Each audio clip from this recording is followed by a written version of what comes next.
días, mis viejos amigos. Estamos en el canal de Tú y Yo por el Mundo. Vamos a hacer un video hoy sobre el índice Medina de la felicidad. Mi nombre es Jorge Humberto Medina, soy médico oftalmólogo de Colombia. Mi esposa se llama Joenis Morales Mármol. Los dos nos apasionan los viajes y también nos apasiona el tema de la construcción interior. Entonces, en el libro que se publicó sobre teoría de la felicidad, hay un capítulo que se llama El índice Medina de la felicidad. Bueno, para abordar ese tema es importante tener en cuenta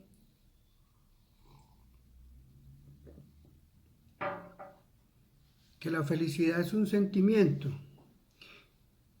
y que las emociones y los sentimientos desde hace unos 50 años hacia acá se han estado midiendo.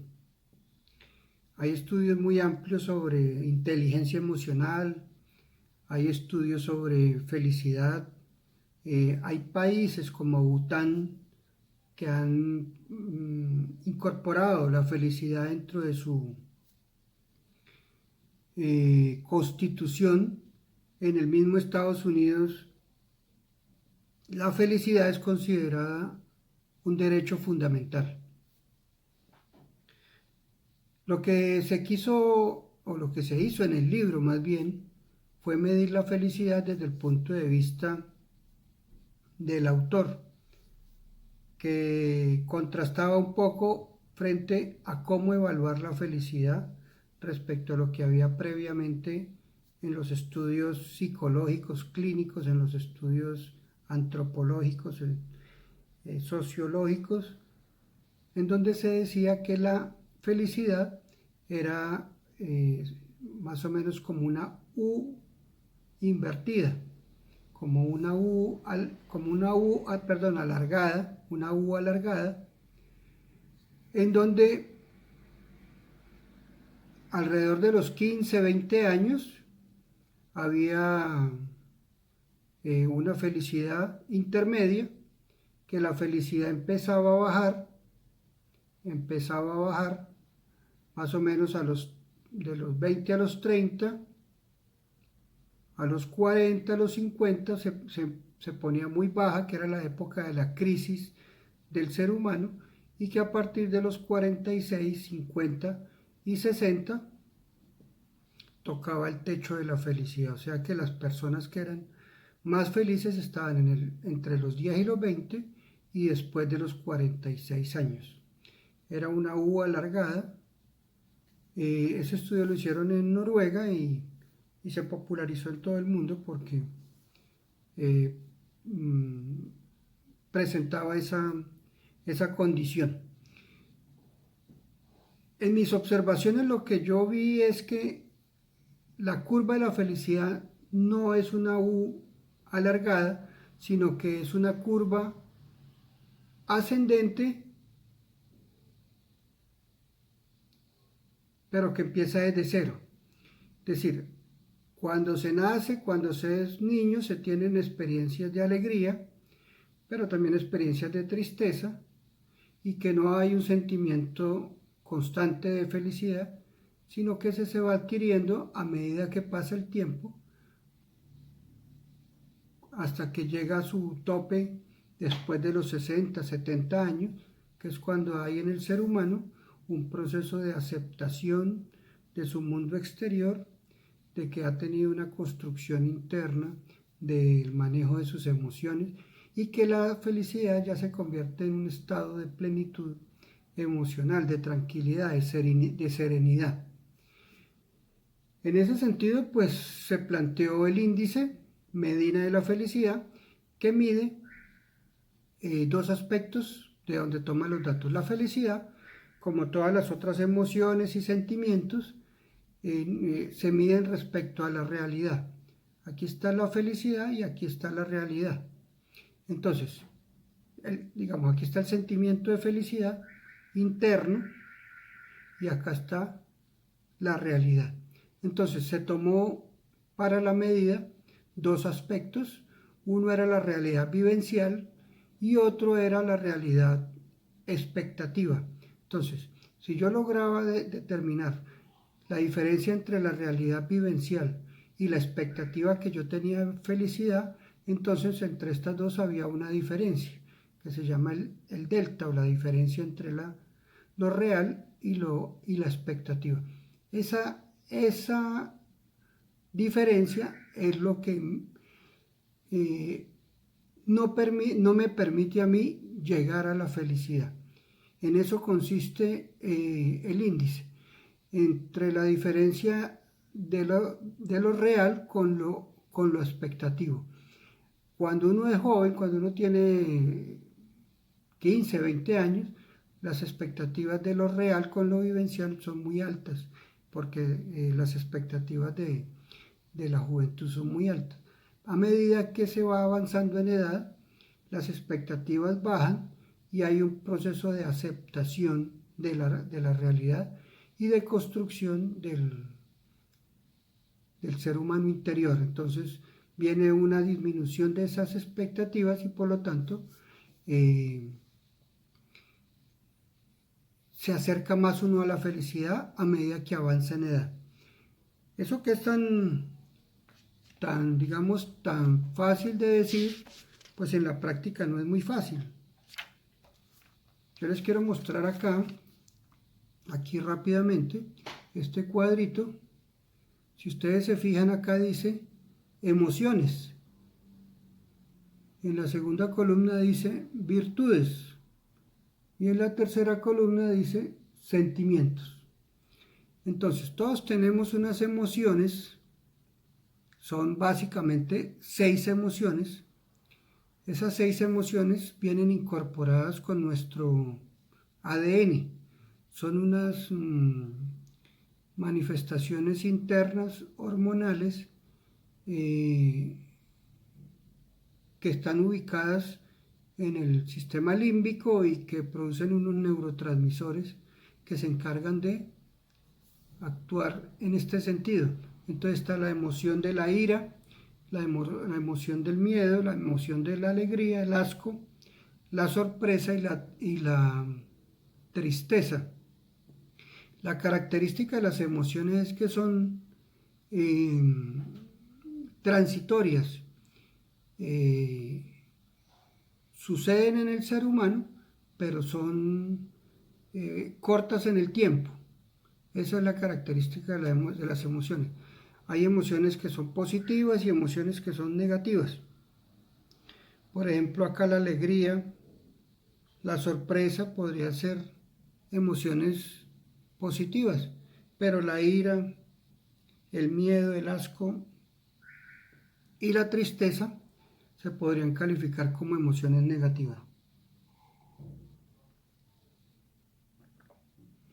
La idea es que las emociones se conviertan en sentimientos. Entonces, mira, los sentimientos son más amplios. Hay sentimientos de amor, de felicidad, de esperanza, de desesperanza, de alegría, de gratitud, de compasión, de miedo, de hostilidad, de frustración, de ira, de culpa, de celos, de tristeza. Entonces, ¿en dónde radica el tema de la felicidad o de la construcción interior, del autoconocimiento? Consiste en pasar emociones a sentimientos. ¿Y eso cómo se hace? Pues se hace con un trabajo emocional, un trabajo de virtuosidad. Hace muchos años los griegos y los romanos se preocuparon por este tema y descubrieron que las virtudes, que son 7, inicialmente los griegos dijeron que eran 4, particularmente Sócrates dijo que eran la sabiduría, la fortaleza, la templanza y la justicia. Pero más adelante se han dado cuenta, sobre todo en los escritos de Santo Tomás de Aquino, que las virtudes se pueden ampliar a la caridad, a la esperanza y a la fe. Esa es la razón por la cual el catolicismo incorporó estas virtudes a su manual teológico y es una herramienta válida para convertir emociones en sentimientos. Pero se puede hacer también sin la fe, porque la fe es diferente en diferentes culturas. En el confucianismo tienen un dios, en el Buda tienen millones de dioses, el catolicismo tiene uno, un dios, el judaísmo está esperando su Mesías. Entonces la fe cambia, pero las virtudes humanas no cambian. Entonces se puede hacer con las virtudes normales o con la virtud religiosa.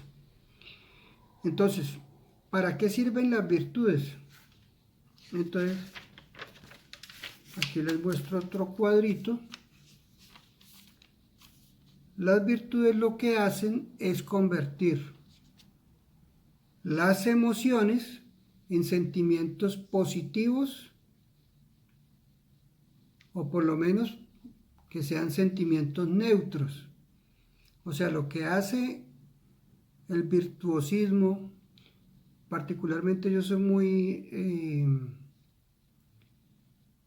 apasionado por los escritos del estoicismo, de las escuelas de Cicerón, de la escuela de Marco Aurelio, los escritos de Nietzsche.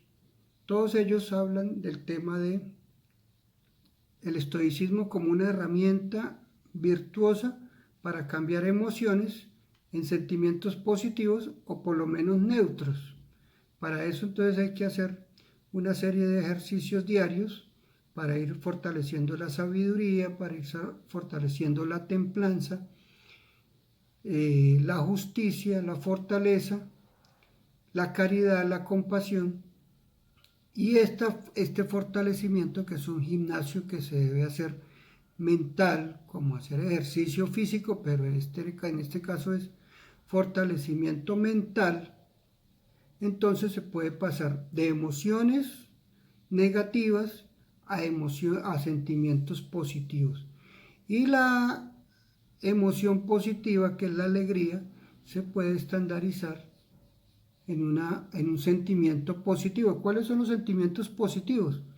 Son el amor, que no depende solo, el amor propio depende de nosotros mismos, pero el amor de pareja, el amor de los padres, de la familia, de los hijos, no depende de nosotros. El amor, la alegría sí depende de nosotros, la felicidad en parte depende de nosotros porque hace parte de nuestro fortalecimiento interno, pero en parte no depende de nosotros porque están las realidades externas, las circunstancias, y por lo tanto no dependen del todo de nosotros. La esperanza, el humor, la alegría, la gratitud. La idea es convertir las emociones en sentimientos. Los sentimientos ya son emociones, pero en el tiempo. Son estados emocionales. Por ejemplo, en la felicidad hay una plenitud, en la felicidad hay una alegría, hay un sentimiento de tranquilidad, de paz interior estable en el tiempo.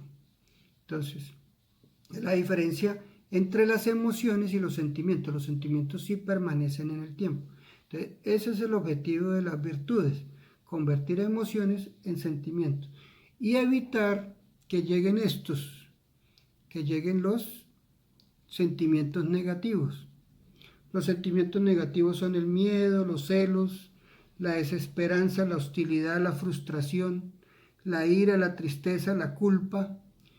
Y se puede también, con ejercicios, convertirlos en neutros, sentimientos neutros, que es la compasión y la sorpresa. Eso es, mis viejos amigos, la idea es tratar de fortalecernos virtuosamente para convertir emociones en sentimientos. Lo que ha hecho la psicología clínica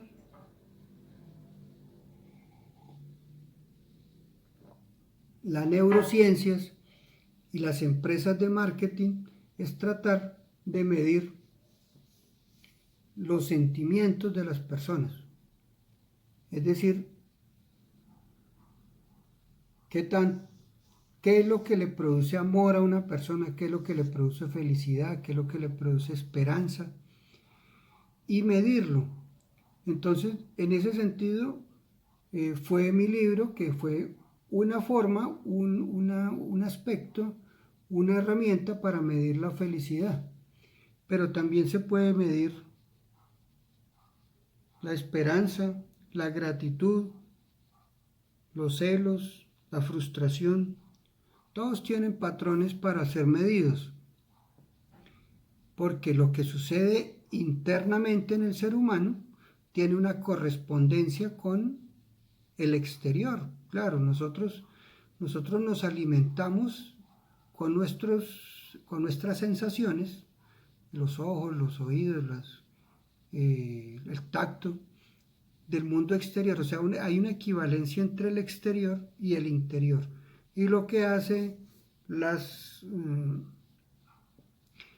empresas o las personas o los profesionales que miden los sentimientos es medir el equivalente exterior de la emoción o del sentimiento interior.